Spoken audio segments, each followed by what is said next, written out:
하나님 말씀 보겠습니다. 열왕기하 24장 1절에서 7절의 말씀입니다. 열왕기하 24장 1절에서 7절의 말씀. 앞에 있는 자막을 참고하시고 또 성경책을 통해서 우리 함께 봉독합니다. 시작. 여호야김 시대에 바벨론의 왕 느부갓네살이 올라오매 여호야김이 3년간 섬기다가 돌아서 그를 배반하였더니 여호와께서 그의 종 선지자들을 통하여 하신 말씀과 같이 갈대아의 부대와 아람의 부대와 모압의 부대와 암몬 자손의 부대를 여호야김에게로 보내 유다를 쳐 멸하기려 하시니 이 일이 유다의 임함은 곧 여호와의 말씀대로 그들을 자기 앞에서 물리치고자 하심이니 이는 므낫세의 지은 모든 죄 때문이며 또 그가 무죄한 자의 피를 흘려 그의 피가 예루살렘에 가득하게 하였음이라. 여호와께서 사하시기를 즐겨하지 아니하시니라. 여호야김의 남은 사적과 행한 모든 일은 유다 왕 역대시략에 기록되지 아니하였느냐. 여호야김이 그의 조상들과 함께 자매 아들 여호야긴이 대신하여 왕이 되니라. 애굽의 왕이 다시는 그 나라에서 나오지 못하였으니 이는 바벨론 왕이 애굽 강에서부터 유브라데 강까지 애굽 왕에게 속한 땅을 다 점령하였음이더라. 아멘. 오늘은 강대국 틈 바구니 속 유다라는 제목으로 말씀을 준비했습니다. 이제 우리가 지난주, 지지난주 연속해서 보던 요시야 왕이 죽게 됩니다. 요시야의 죽음은 남유다, 예루살렘에 큰 충격을 줄 수밖에 없었습니다. 특별히 요시야 왕을 중심으로 유다를 개혁하려고 했던 개혁파들에게는 하늘이 무너지는 것 같았습니다. 다 쓰러져가는 유다를 되살릴 지도자로 생각했는데 하나님께서 주신 위대한 지도자로 생각했는데 너무나 허망하게 죽게 된 것을 보게 됩니다. 아마 우리 한국의 근대사에도 이런 아픔을 경험했던 적이 있잖아요. 요시야의 죽음은 갑작스러웠습니다.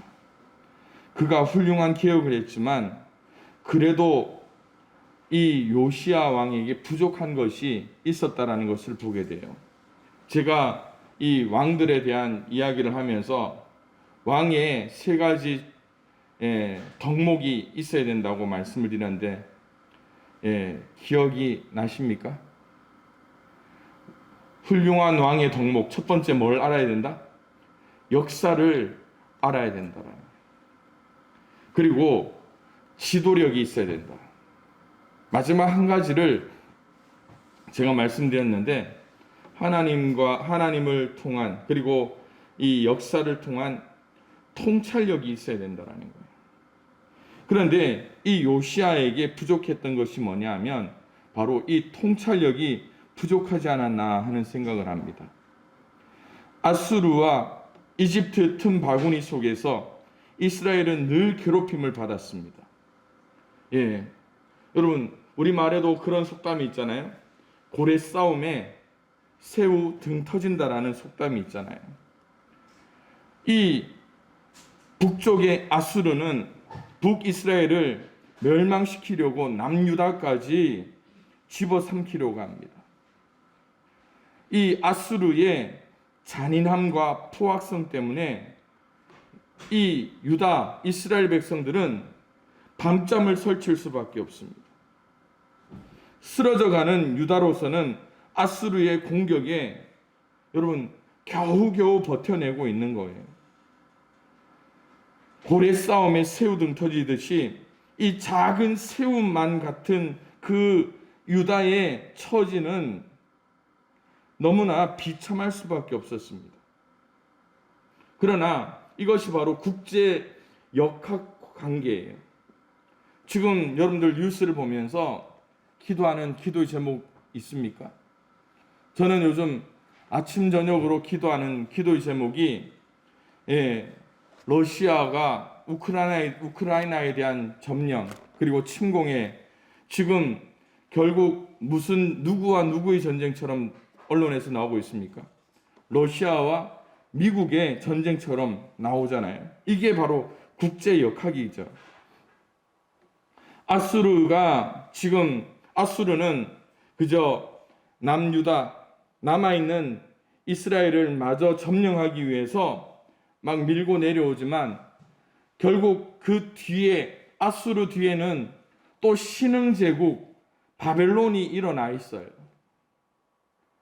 결국 이 남유다가 누구에게 패망합니까? 다니엘서를 보니까 느부갓네살 왕, 바벨론의 느부갓네살 왕에게 이제 패망하잖아요. 그런 것들을 보기 위해서는 결국 어떤 겁니까? 이 지금까지의 역사, 그리고 우물안 개구리처럼 여기만 봐서는 알 수가 없다라는 거예요.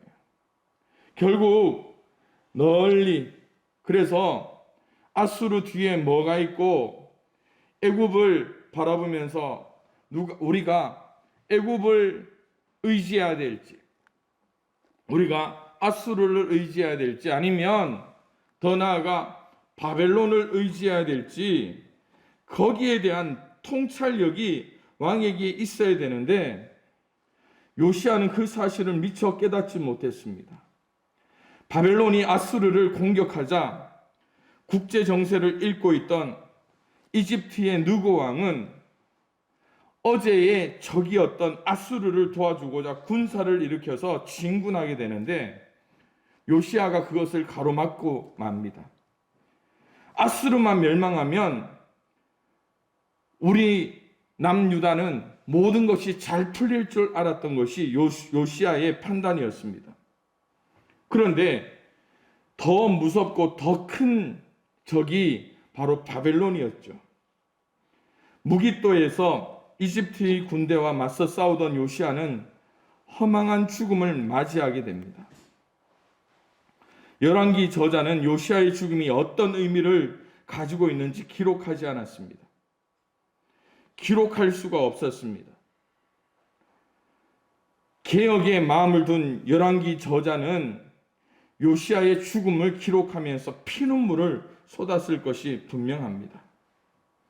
그는 오늘 우리가 읽었던 1절에서 7절에 나오는 말씀처럼 므낫세 왕으로부터 시작되었던 여러 가지 악행들, 므낫세가 등장했던 반전을 일으켰던 이유가 뭐 때문입니까? 므낫세 앞에 누가 있었습니까? 히스기야 왕이 있었잖아요. 그 상황 속에서 이제 열왕기야 24장 그리고 25장은 유다의 멸망을 기록하고 이제 그의 하나님의 역사의 그 한 대목이 아픔처럼 지나가는 것을 보여주고 맙니다. 그래서 BC 609년에 요시야 왕이 죽고 난 후에 남유다는 23년을 더 버팁니다. 그런데 여러분, 23년을 버티지만 남유다에게 있어서는 어쩌면 하나님과 하나님의 백성으로서 어쩌면 그들이 하나님께 예배하는 삶을 살아가는 데 있어서는 아무런 의미가 없어지는 거예요. 요시야의 아들들과 손자들이 나라를 다스리지만 한결같이 하나님의 뜻에 어긋난 정치만 합니다. 여기 표를 글씨가 좀 작아서 잘 보이지는 않지만 여러분, 요시야 다음으로 요아스, 요야김, 요야긴, 시드기야 이렇게 23년이 더 흘러갑니다. 그런데 한결같이 하나님의 뜻에 어긋난 정치만을 하게 돼요. 그의 자손들은 어쩌면 이 통찰력, 하나님께 대한 사랑하는 있었지만 통찰력 없이 살았던 그 요시야의 모습처럼 어쩌면 하나님에 대한 사랑도 없고 통찰력마저도 사라져버린 후대 4명의 왕의 모습을 보여주고 있으면서 오늘 제목과 같이 강대국 틈바구니 속에서 눈치만 보다가 결국 주전 586년에 힘없이 멸망하고 마는 것을 보여줍니다. 자, 그렇다면 열왕기서 마지막에 이 4왕에 대해서 성경은 어떻게 기록하고 있는가를 한번 우리가 간략하게 살펴보기를 원합니다. 요시아가 죽은 후에 요시아의 넷째 아들 여호아하스가 형들을 제치고 왕이 됩니다. 여호아하스는 아버지와 달리 여호와 보시기에 악을 행하다가 불과 3개월 만에 이집트 느고에게 폐위당합니다. 그는 이집트에 끌려가서 죽었지만 어떻게 장사를 지냈는지 기록하지가 않습니다. 열왕기 저자와 이 이스라엘 역사의 기록의 특성상 왕의 장례 기록이 없다는 것은요, 하나님께서 왕으로 인정했다고 할까요? 인정받지 못했다고 할까요? 인정받지 못했다라는 것을 뜻하게 돼요.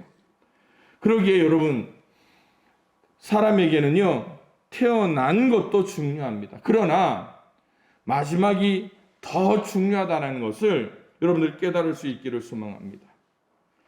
두 번째, 여호아하스를 이은 왕이 엘리야김입니다. 엘리야김. 그런데 그 여호아하스를 누가 폐위시켰다고요? 이집트, 애굽의 느고 왕이 폐위시켰죠. 그런데 애굽의 느고 왕이 엘리야김의 이름을 여호야김으로 바꿉니다. 왜 그랬을까요? 강대국이었던 애굽, 물론 지는 나라였지만 이 남유다를 속국으로 생각했기 때문에 한 나라의 왕의 이름도 그들이 마음대로 바꿨다라는 거예요. 그래서 우리도 김씨들이 몇 분 있죠. 우리 김동진 지사님이 본관이 어디예요? 상주 김씨예요? 상주에도 김씨가? 그렇구나. 그런데 이 엘리야김은 애굽 김씨, 애굽 김씨, 느고 왕에 의해서 바꿔진 애굽 김씨예요. 여호야김은 이집트에 순종하다가 이집트가 갈그미스 전투에서 바벨론에 패배하자 팔레스타인의 패권을 장악한 바벨론에 의해서 고개를 숙였습니다. 그러다가 바벨론이 이집트 원정에서 실패하자 다시 이집트 편에 섰다가 바벨론의 공격으로 이 엘리야김은 죽임을 당합니다. 이 당시에 등장한 하나님의 선지자가 누구냐? 바로 예레미야 선지자예요. 예레미야는 여호야김이 저지른 악행을 자세히 기록합니다. 그는 나라가 기울어 강대국의 조공을 바쳐야 하는 상황에서 백성의 삶이 궁핍한데도 호사스러운 궁전을 짓기 위하여 착취와 폭정을 일삼게 됩니다. 예레미야 22장 13절 14절에는 이렇게 기록하고 있어요. 불의로 그 집을 세우며 부정하게 그 다락방을 지으며 자기의 이웃을 고용하고 그의 품삯을 주지 아니하는 자에게 화 있을진저 그가 이르기를 내가 나를 위하여 큰 집과 넓은 다락방을 지으리라 하고 자기를 위하여 창문을 만들고 그것에 백향목으로 입히고 붉은 빛으로 칠하도다. 여러분, 이 여호야김의 폭정이 얼마나 하나님 보시기에도 악한 행위였는가를 우리는 짐작하게 합니다.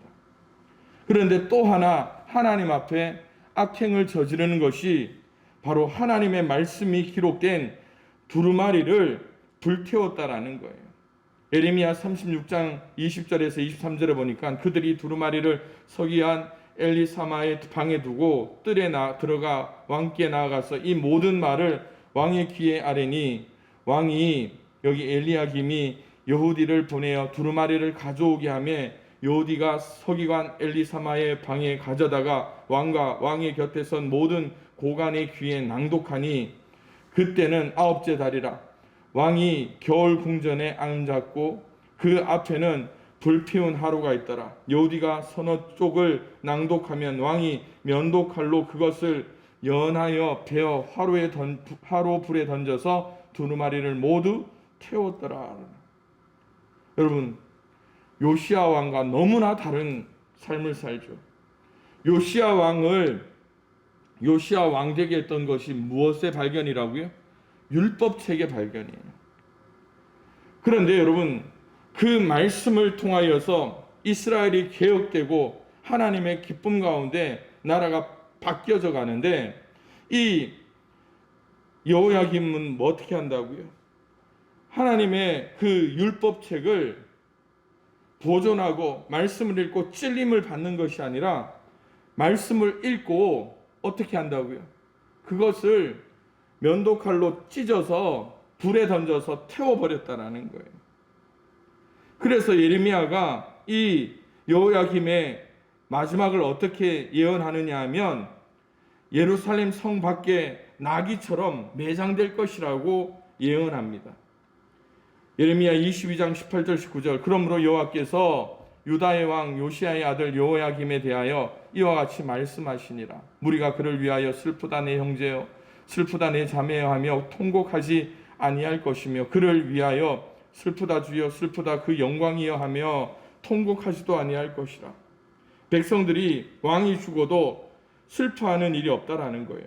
그가 끌려 예루살렘 문 밖에 던져지고 나귀같이 매장함을 당하리라. 여러분, 이게 사람의 죽음입니까? 아니에요. 나귀의 죽음처럼 이렇게 치부하게 된다는 거예요. 전쟁 와중에 왕위에 오른 요시야의 손자 여호야긴은 불과 3개월 만에 바벨론의 포로로 끌려갑니다. 바벨론의 그 통치 그 과정을 보면 다니엘서에도 기록되어 있듯이 유다 지도자들과 기술자들은 모두 잡아갔습니다. 예루살렘에 남아있는 사람은 일반 서민들, 어쩌면 가진 것도 없고 실력도 없는 비천한 자들 뿐이었습니다. 바벨론은 요시야의 또 다른 아들 마따니아를 왕으로 세우며 이름을 시드기야로 바꾸게 돼요.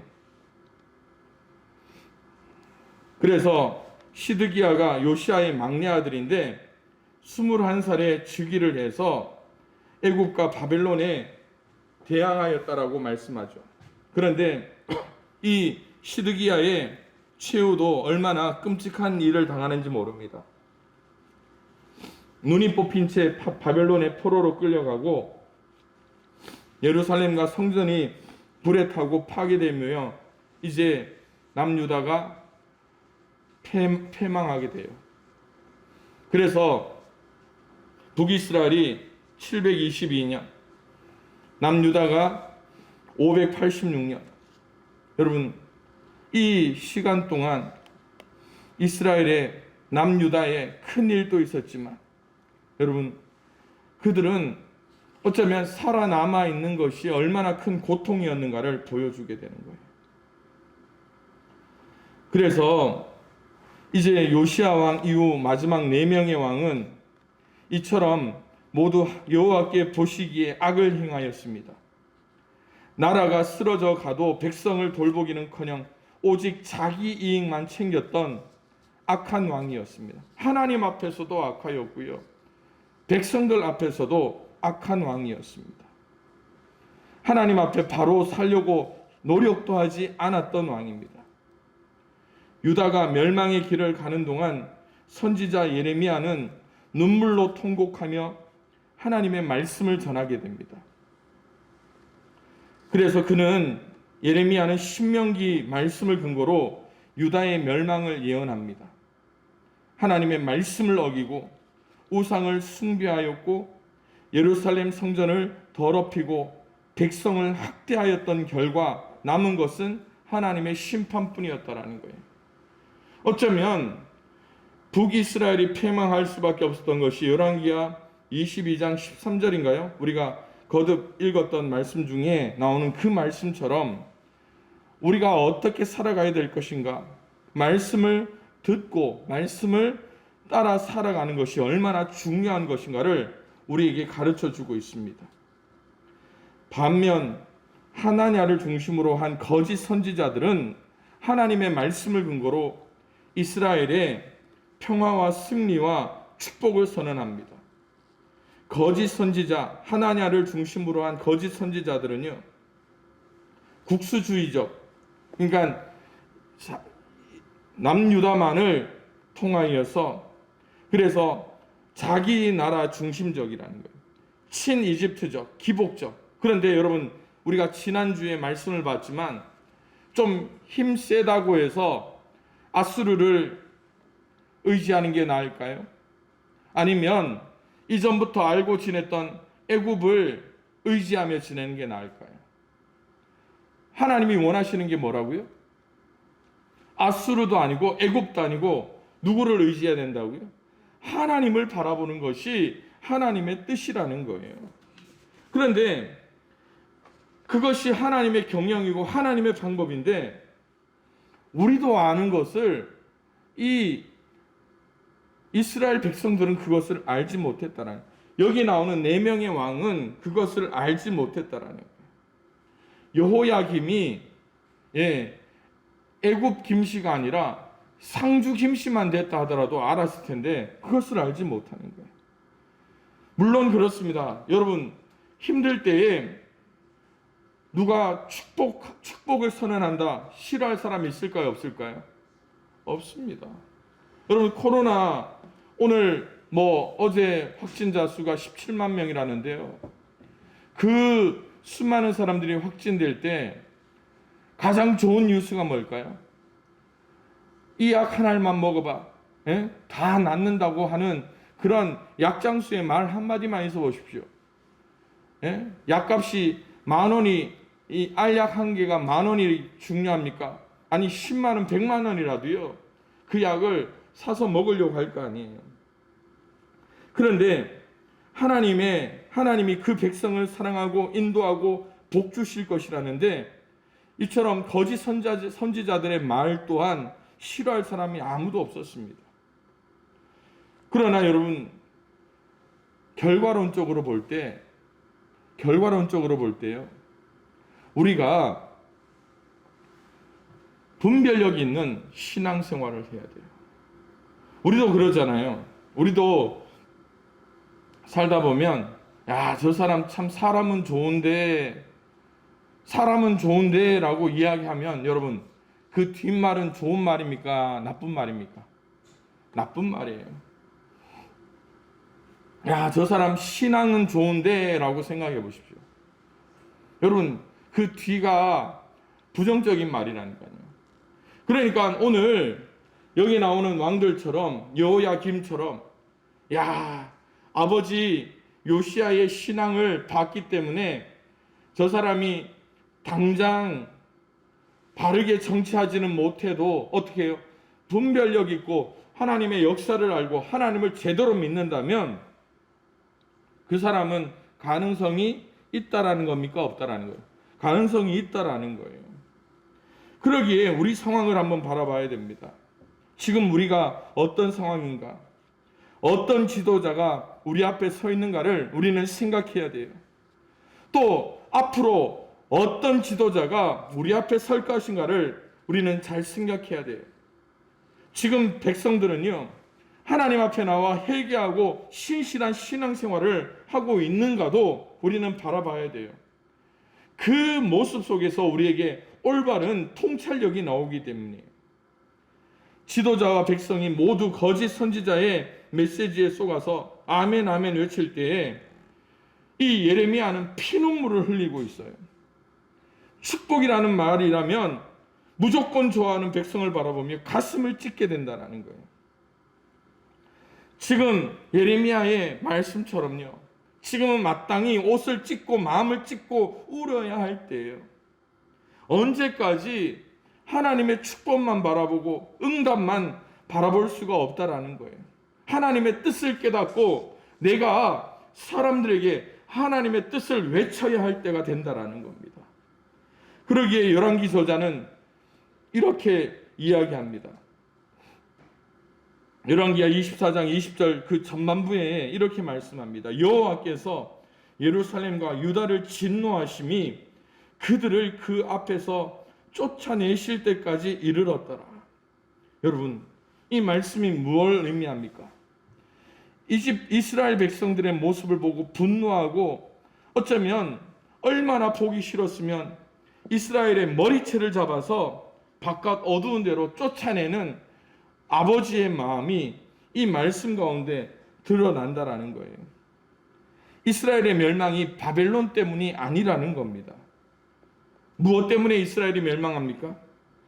예루살렘과 이 유다의 죄악 때문이라는 것을 우리는 기억해야 됩니다. 이스라엘의 멸망이 하나님이 힘이 없어서 멸망한 게 아니에요. 하나님의 심판 때문이라는 거예요. 왕도 나라도 모두 하나님의 법 아래에 있습니다. 하나님의 법을 어기면서 복 받을 생각만 하는 자는 복이 아니라 저주만 받을 뿐이라는 것을 우리는 기억해야 돼요. 우리의 모습도 한번 하나님 앞에 놓습니다. 한국 교회도 마찬가지로 하나님 앞에 내어보기로 원합니다.